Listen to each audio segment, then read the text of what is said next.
nüüd oleme objektil, mis on täpselt sama muld, täpselt sama loogiliselt on seda hooldatud kultuuri siin ja istutatud on siia ainult kuuske.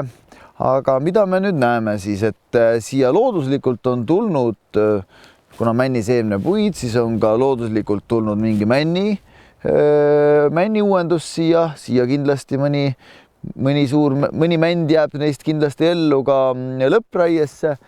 Siin selja taga on näha, et on jäetud üks grupp kaski. Kuna kuused ei ole siin väga hooga minema läinud, siis otsustasin siia jätta ühe 10 noort kaske ja küllap neid on aega siin veel valida paremate tüveomadustega ka järgmises valgustusraies välja.